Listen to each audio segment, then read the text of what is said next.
I'm nobody. Who are you? Are you nobody too? Then there's a pair of us. Don't tell. They'd banish us, you know. How dreary to be somebody. How public, like a frog. To tell your name the livelong day to an admiring bog. There are a few symbols in this poem. In the first line, the word nobody symbolizes Dickinson. Emily Dickinson was a recluse, so she really was nobody, if you will, because she almost never associated with the public.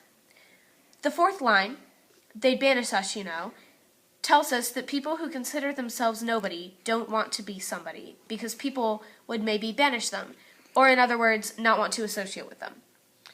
The word frog in the sixth line symbolizes being known. Frogs are noisy and loud, and they make themselves clearly known. The punctuation in lines 3 and 5 helps convey the mood of the poem as well. The exclamation points at the end of these lines emphasize that the tone and mood are positive, even though some of the words have negative connotations. The dashes in line 3 signal that an abrupt thought is following, which would be don't tell. The words banish, dreary, and public convey a negative tone, suggesting that being somebody is a negative thing. They sound heavy, telling us that being somebody might cause you to carry around a weight. Overall, this poem is saying that being nobody means not being tied down by an identity, being free.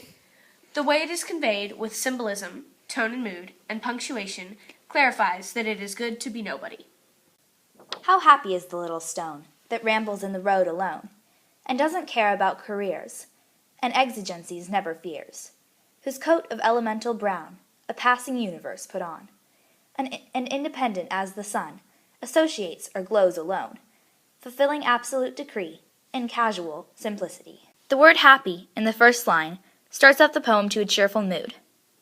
In the second line, rambles gives a feeling of wandering without care, contributing to the lightness of the poem's simplicity.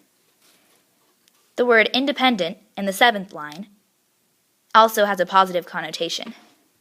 So, by judging some of the words that Emily Dickinson chose, we can tell that the poem is meant to put cheerful, positive light on the topic of her writing here, simplicity.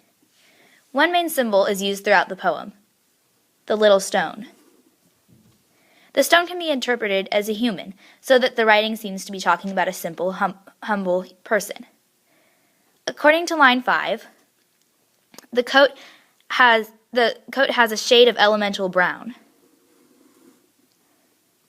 The word elemental clues us into the fact that stones blend into its environment, not trying to make itself loudly known to the public, like the frog in the first poem discussed in this video. The lines doesn't care about careers and exigencies never fears show that people who live in simplicity don't have to worry about deadlines and complications. Line 6, a passing universe put on,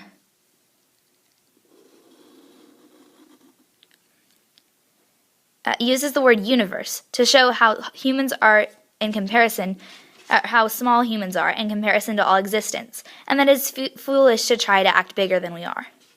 In line 8, the word alone has the adverb glow before it, but the word associates has nothing before it, making it sound less special. We can also decipher some more of the poem by looking at what is known about the life of Emily Dickinson, the author. We know that she herself led a simple life, rarely ever coming into contact with anyone outside a small group of family and friends. In line 3, Dickinson talks about careers.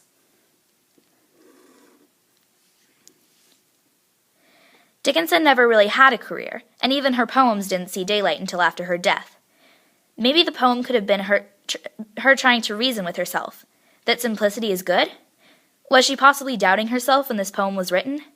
These questions could change the meaning of the poem if kept in mind while reading.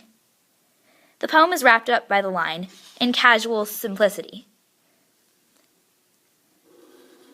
This line restates the topic. It can clearly be understood that the theme of this poem is simplicity is the best way to live life, whether the author believes it or not.